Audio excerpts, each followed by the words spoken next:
Hello guys, स्वागत है आपका मेरे चैनल किस्टा फाउंडेशन के अंदर। I hope you are preparing और आपकी तैयारी अच्छी तरीके से चल रही होगी, मॉक टेस्ट लगा रहे होंगे। ठीक है, तो आप जैसे कि पता ही है कि आपकी जो ऑफिशियल नोटिफिकेशन है ऑफिशियल एयरफोर्स की वेबसाइट पर आ चुकी है कि आपका एग्ज़ाम कब हेल्ड होगा, और एग्ज़ाम सिटी और एग्ज़ाम डेट भी आ ही चुकी है कि किस दिन आपका एक्सपेक्टेड एग्ज़ाम हो चुका है। तो जितना हो सके आप रिवाइज़ कीजिए, जितने हो सके जितने क्वेश्चन आपने कर रहे हैं उनको रिवीजन कर लीजिए, बेटर रहेगा। तो जैसे कि पता ही है कि मैंने अभी रिसेंटली आपके लिए मॉक टेस्ट 3 स्टार्ट की थी इंग्लिश स्पेशल के लिए। तो ये उस सेशन का थर्ड और सेकंड मॉक टेस्ट होगा। ठीक है ना, और इस मॉक टेस्ट में चलो स्टार्ट करते हैं।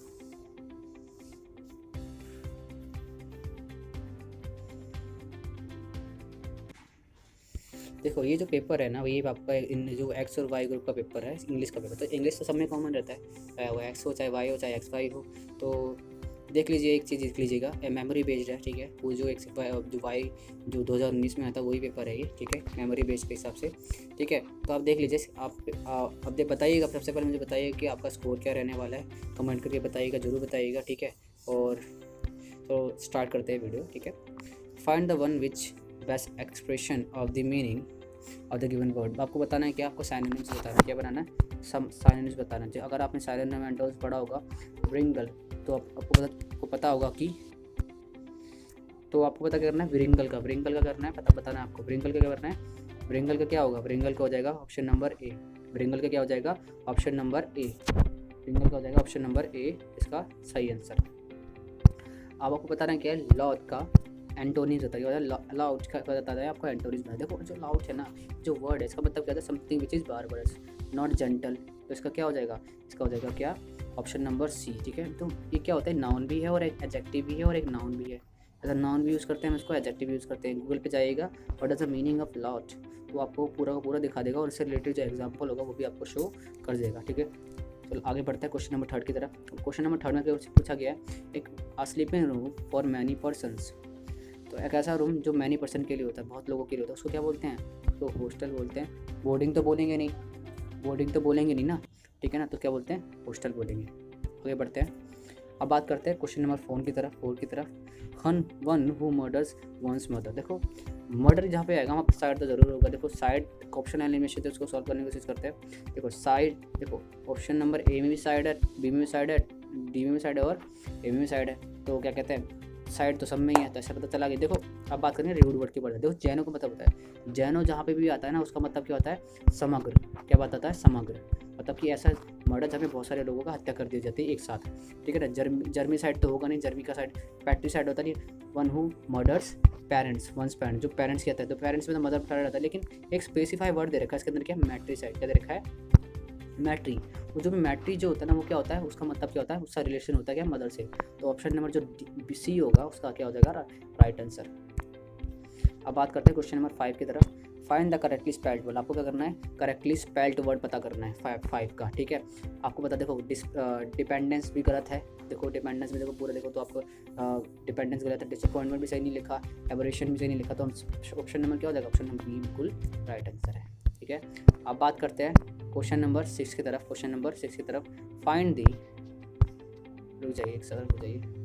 आपको पता करना है, अब बोला गया इसमें क्या गया है, find the meaning of the idioms phrases fine and dandy. आपको पता क्या करना है, आपको फाइन एंड डैंडी का जो क्या करना है, जो फ्रेज है उसका मतलब बताना है। इसका मतलब क्या है, देखो फाइन एंड डैंडी का मतलब होता है क्या है, एक्सेलेंट। क्या होता है इसका मतलब, क्या होता है, एक्सेलेंट। तो ऑप्शन नंबर क्या हो जाएगा, ऑप्शन नंबर जो डी होगा इसका क्या हो जाएगा, राइट आंसर हो जाएगा। ठीक है, अब बात करते हैं क्वेश्चन नंबर 7 की। क्वेश्चन नंबर 7 क्या है, आपको देखो पैसिव दे रखा है, पैसिव वॉइस दे रखा है, आपको उसको एक्टिव में कन्वर्ट करें। देखो, पैसिव वॉइस के अंदर याद रखिएगा, कभी भी तो जो सब्जेक्ट होगा चेंज करेंगे, या कभी भी सब्जेक्ट पैसिव को हम एक्टिव वॉइस के अंदर, या फिर कभी भी एक्टिव को पैसिव के अंदर हम कन्वर्ट करते हैं, तो क्या होता है, जो सब्जेक्ट होता है वो ऑब्जेक्टिव बन जाता है, जो ऑब्जेक्ट होता है वो क्या हो जाता है, सब्जेक्ट बन जाता है। देखो एक चीज़ देखिएगा, क्या इसमें बोला गया है, क्या बोला गया है, देखो, you will be taken care of me. देखो, और इस देखो और जो क्या होगा, देखो तो पैसिव दे रखा है, पैसिव की क्या खूबी होती है, इसमें बी प्लस वर्ब की थर्ड फॉर्म दे रखी होती है। तो जो क्या वो सेंटेंस नॉर्मल बन जाएगा,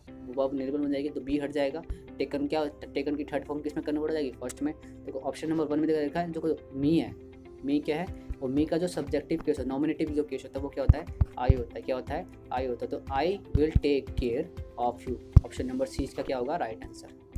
क्वेश्चन नंबर 8 की तरफ आगे बढ़ता है। क्वेश्चन नंबर 8 में आपको क्या करना है, उसमें आपको नरेशन पता करनी है। क्या करता नहीं है, आपको नरेशन बता रही है कि क्या सही रहेगा। देखो आपको नरेशन दे रखी है, डायरेक्ट नरेशन दे रखी है, डायरेक्ट स्पीच दे रखी है, और आपको पता करना है इनडायरेक्ट स्पीच बतानी है इसकी। देखो क्या दे रखी है, डायरेक्ट स्पीच दे रखी है, आपको क्या बतानी है, इनडायरेक्ट स्पीच बता रही है। हूबहू दे रखा है, आपको उसमें अपने शब्दों में चेंज करके बताना है।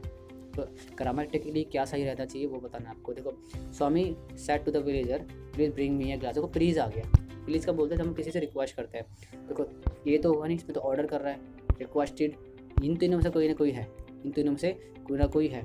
देखो स्वामी रिक्वेस्टेड टू द, देखो तो यहाँ पे देखो सेड टू जो होगा ना ऑलरेडी रिक्वेस्टेड में चलेगा, फिर उसके बाद टू कोई कंजंक्शन नहीं आएगा, तो ये गलत हो गया। द स्वामी रिक्वेस्टेड टू, देखो सेड टू किस में कन्वर्ट हो जाता है, सेड टू कन्वर्ट हो जाएगा रिक्वेस्टेड या टोल्ड में। तो रिक्वेस्टेड ऑलरेडी, तो टोल्ड का ना मतलब बनता ही, तो सही कट जाएगा। तो ऑप्शन नंबर क्या हो जाएगा, ऑप्शन नंबर जो डी है वो क्या हो जाएगा इसका राइट आंसर। क्या हो जाएगा, ऑप्शन नंबर डी इसका क्या हो जाएगा राइट आंसर। इज द इम्प्लेज, देखो क्वेश्चन नंबर 9 को जब पढ़ोगे ना, आपको देख लिया मैं पीडीएफ को उस पर डाल दूंगा। बोला क्या गया, if the opulence of the gold leaf decoration was not enough the Catherine palace build in 1777 by Catherine me I has an amber room में बोला गया। देखो उसमें क्या है, कंजंक्शन का रिलेटेड एरर दे रखा है। इफ़ की जगह क्या आना चाहिए, यहाँ पे क्या आना चाहिए, यहाँ पे आना चाहिए एज इफ आना चाहिए। क्या आना चाहिए, एज इफ आना चाहिए, ठीक है ना। और एज इफ क्यों आएगा मुझे बताइएगा, इसका पूरा का पूरा अर्थ एक बार मुझे बताइएगा कमेंट में लिखकर, ठीक है। क्या होगा, हिंदी में लिख दीजिएगा क्या जाए, ठीक है। अब बात करते हैं क्वेश्चन नंबर 10 में। क्वेश्चन नंबर 10 में क्या लिखा, surprisingly there was free seating and therefore one have to be at a venue early. देखो क्वेश्चन नंबर जो 1 है उसमें क्या होगा, देखो देर के साथ कभी भी वाज नहीं आता है। There was a place, there were free seating, तो देर वर के साथ क्या था, देखो देर वर के साथ क्या था, क्या आएगा वर आएगा, देर के साथ क्या आएगा वर आएगा, ना कि वाज आएगा। क्या आएगा, ना कि वाज आएगा। तो ऑप्शन नंबर जो उसका क्या होता है, जो ऑप्शन नंबर जो डी का ए है वो क्या हो जाएगा राइट आंसर हो जाएगा। अब बात करते हैं आगे, ये पैसेज दे रखा, पैसेज दे रखा, मैं आपको पैसेज का पूरा समरी बता देता हूँ। इस पैसेज में क्या है, इस पैसेज में दे रखा है कि एक ऐसी कहानी बता रखी है, कंपैरिजन बता रखा है माउंटेनिंग की भी, मैं माउंटेनिंग और अदर स्पोर्ट्स के बारे में। और इसमें एक चीज़ कहानी जोड़ रखी है, क्या, एक ऐसे प्रिजन्स की कहानी जोड़ रखी है, इसमें क्या होता है, जो क्या कोशिश करते हैं भागने की, और वो पहाड़ की ऊंचाई देख के डर के दोबारा वापस आ जाते हैं। वो पढ़ते दोबारा स्टार्ट करते हैं, इसको दोबारा पढ़ते हैं। Just as some man like to play football और cricket, similarly some man like to climb mountain, this is often very difficult to do. देखो इस तरीके से कुछ लोग होते हैं, क्या वो क्या करते हैं, क्रिकेट और फुटबॉल खेलना पसंद करते हैं। ठीक उसी तरीके से कुछ लोग क्या करते हैं, माउंटेन पे चढ़ना पसंद करते हैं, ठीक है। This is often very difficult to do, जो ये है ना, ये बहुत क्या है, डिफिकल्ट है ना। To for mountains are not just big hills, for जो माउंटेन्स होते हैं सिर्फ बड़े ही नहीं होते हैं, और उनके जो पास होते हैं, pass are usually very steep, जो पास होते हैं बहुत स्टिप भी होते हैं। Some mountain sides are straight up and down, और जो कुछ साइड्स होती है ना वो क्या होती है, ऊपर और नीचे बिल्कुल स्ट्रेट होती है। क्या होती है, ऊपर से और नीचे से क्या होती है, स्ट्रेट होती है। So it may take many hours to climb, जिसके कारण क्या होता है, इसका उस पर चढ़ने में कितना बहुत ज़्यादा समय लगता है। As little as 100 feet, sorry ठीक है ना, 100 फीट, ठीक है ना। There is always a danger that you may fall off and be killed off और इंजर्ड। देखो इसी कारण क्या होता है, इससे हमें डर बना रहता है क्या, कि हम इससे गिर ना जाए, या हमारी मृत्यु ना जाए, या फिर हमें चोट ना लग जाए चढ़ते समय। Man talk about conquering a mountain, देखो मैन की बात कर रहे हैं। देखो मैन जब चढ़ जाता है ना, तो वो क्या करता है, वो बोलता है कि जब भी कभी मैन इतने बड़े पहाड़ों पर चढ़ जाता है, तो उसको लगता है उसने कभी कुछ जंग जीत ली। तो क्या बोलता है वो, क्या बोलता है कि उसने पहाड़ को जीत लिया। It was a wonderful feeling to reach the top of a mountain. ये क्या है, ये आपका क्या है, ये क्या एक वंडरफुल फीलिंग होती है, क्या कहते हैं, माउंटेन के ऊपर चढ़ने के बाद। After climbing on hours and may be even days look down to see whole country below you, मतलब कि कुछ घंटों या कुछ दिनों तक चढ़ने के बाद जैसे आप नीचे देखते हो, आपको क्या लगता है कि पूरा संसार आपके पैरों पे नीचे है। यू फील गुड लाइक, और आपको क्या लगता है, गॉड लाइक, आपको लगता है कि आप भगवान हो, गॉड की तरह फील होता है।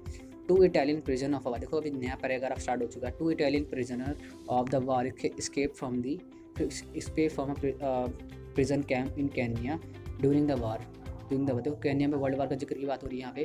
तो क्या रखा है, दो प्रिजनर्स, दो का क्रिमिनल्स होते हैं, जो कारगा में जेल में रहते हैं, क्या बोलते हैं, प्रिजन ही तो बोलते हैं, हाँ वो होते हैं, भाग जाते हैं। और जब केन्या में वार चल रहा होता है, they did not try to get back to their own country, तो वो अपने कंट्री में वापस नहीं जाते। For they knew that was impossible, उनको पता था ये क्या होता है impossible. Instead they climb to the top, उनको और क्या करते हैं, वो क्या करते हैं अपने घर, उनको पता है कि अगर उनका घर जो होता है ना, जब उनको घर जाना होता है तो पहले उसको माउंटेन पार करना पड़ेगा और उनको वापस जाना पड़ेगा। तो उसने क्या करते हैं, इंस्टेड उनके वो क्या करते हैं, they climb to the top of the mountain and they come back, क्या करते हैं और वो क्या करते हैं, वो वापस आ जाते हैं। उनको ऐसे लगता है, देखो वो क्या करते हैं ना, घर वापस जाने के बजाय क्या करते हैं, पहाड़ चढ़ते हैं वापस आ जाते हैं। They had wanted to get that feeling of freedom, देखो अपने घर तो जा सकते ही नहीं है ना, तो वो ऐसी महसूस कर ले, क्या करते हैं वैसे महसूस करना चाहते थे क्या, वो फ्री हैं, तो क्या करते हैं वो पहाड़ पे जाते हैं और उनको अपने आप को महसूस कराते हैं क्या, उनकी पूरी दुनिया क्या है उनके पैरों के नीचे, और वो क्या है, फ्री है। देखो क्या होता है, देखो क्वेश्चन नंबर फर्स्ट पूछा गया है 11th में, some man like to climb mountain because, अब कुछ लोग जो अकॉर्डिंग टू पैराग्राफ, अपने हिसाब से आंसर मत दीजिएगा, आपने जो पढ़ा है उसके हिसाब से, तो आपने कंक्लूड करा है, कंक्लूजन निकाला उसके हिसाब से आंसर दीजिएगा। कुछ लोगों को माउंटेन पे चढ़ना क्यों पसंद होता है, क्योंकि उन्हें they wanted to have a wonderful feeling. Question number 11 का क्या होगा, ऑप्शन नंबर बी सही है। क्वेश्चन नंबर 12 की बात है, to climb mountain is often difficult because, जो माउंटेन पे चढ़ना डिफिकल्ट क्यों रहता है, क्योंकि उनके जो पास होते हैं वो स्टीप होते हैं और वो अनइवन होते हैं। क्वेश्चन में माउंटेन में जब जाओगे ना आप, उसमें पैराग्राफ में उसमें दे रखा होता है। तो ऑप्शन नंबर 12 का क्या हो जाएगा, ऑप्शन नंबर डी।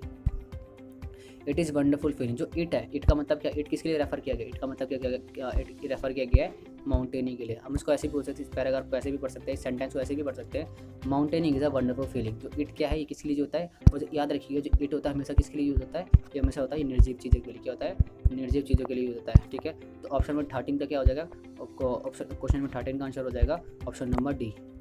आगे बढ़ते हैं, फाइंड द एडजेक्टिव फाइंड करना है हमें, वर्ड का करना है, क्या करना है, एडजेक्टिव फाइंड करना है। ठीक है, एडजेक्टिव फाइंड करना है। देखो बोला गया क्वेश्चन नंबर 14 का पूछा गया, क्या करना है आपको, एडजेक्टिव बताना है। तो हेल्पिंग तो होगा नहीं, हेल्पिंग क्या है, ये क्या है, वर्ब की फर्स्ट फॉर्म प्लस में आईएनजी लगा दिया, जो होता है क्या, जो होता है ये है जिरंड होता है, क्या होता है, जिरंड होता है। तो फर्स्ट ए तो होगा नहीं, ये गलत हो गया। ठीक है, रह क्या गया, अब हेल्पफुल है, तो हेल्प आप बोलते नहीं, वो हेल्पफुल है, तो ऑप्शन नंबर बी क्या हो जाएगा इसका राइट आंसर। हेल्प भी नहीं होगा, हेल्प ही नहीं होगा। आगे बढ़ते हैं, देखो नाउन दे रखा है, हाफ एक नाउन दे रखा है, उसका क्या करना है आपको, प्लूरल बताना है, उसका प्लूरल क्या बनेगा। तो हाफ का जो प्लूरल होता है वो क्या होता है, हाफ होता है, क्या होता है, हाफ होता है। Find the part of speech given word, आपको बताना, देखो जो हरी दे रखा है, लास्ट क्वेश्चन है इसका, क्वेश्चन नंबर लास्ट है, ये लास्ट ही है मेरे ख्याल से, तो देखना तो पड़ेगा, लास्ट ही है क्या, लास्ट तो नहीं है शायद, हाँ लास्ट ही है। ठीक है, क्वेश्चन नंबर 16 जो लास्ट दे रखा है, ठीक है, इसमें बोला गया है कि आपको क्या करना है, आपको उसकी आपके पार्ट्स ऑफ स्पीच बता रही है कि इसकी क्या पार्ट्स ऑफ स्पीच है। जो हरी जो होता है ना, जो हरी ये क्या होता है, कंजंक्शन होता है, क्या होता है, कंजंक्शन। तो अभी तक अगर आपने मेरी कंजंक्शन की वीडियो नहीं देखी, आप जाके जा सकते हैं और उसको देख सकते हैं, मैंने पूरा का पूरा कंजंक्शन समझा रखा है। ठीक है, क्या होता है, और आपको पढ़ना है तो आपको मैं बुक सजेस्ट करता हूँ, उसका नाम क्या है, उसका नाम है नीतू सिंह की मैम है, और बक्सी से आप उसके क्वेश्चन दे रखे हैं, वो दे रखे हैं, अब तक पढ़ सकते हो। ठीक है, वीडियो को देखने के लिए थैंक यू। ठीक है ना, और आप जैसे आशा है कि आपकी प्रिपरेशन सही चल रही होगी, मॉक टेस्ट लगाइए जितना हो सके, प्रीवियस ईयर्स पे ज़्यादा फोकस कीजिए। ठीक है, और लास्ट में ये टिप देना चाहूँगा कि इंग्लिश के पार्ट को बहुत आसान, सबसे मोस्ट इंपॉर्टेंट पार्ट क्या होता है आपके वाई ग्रुप के पेपर के अंदर या एक्स ग्रुप के अंदर, इंग्लिश सबसे आसान होती है, अगर आपको आराम से, अगर आपको रोज़ ढंग से पढ़ा है तो। ठीक है, अभी कुछ नहीं बड़ा, 10 दिन बचे, अगर 10 दिन के चाहो तो आप पूरा इंग्लिश कवर कर सकते हो। ग्रामेटिकली ज़्यादा पूछा जाता है, ज़्यादा कॉम्प्रिहेंशन अगर मैं 12th में पढ़ा होगा तो आप आराम से करेक्ट कर जाओगे। कॉम्प्रिहेंशन में ज़्यादा कुछ बड़ा नहीं आता उसके अंदर। ठीक है ना, बस प्रैक्टिस चाहिए, जो कि जब तो पेपर से पहले 5-6 कॉम्प्रिहेंशन सॉल्व करके जाना, तो जिससे क्या होगा, आपका दिमाग सेट रहेगा। ठीक है ना, I hope you are doing well. ठीक है, बाय बाय, मिलते हैं हमारे नेक्स्ट वीडियो के अंदर। Thank you for watching.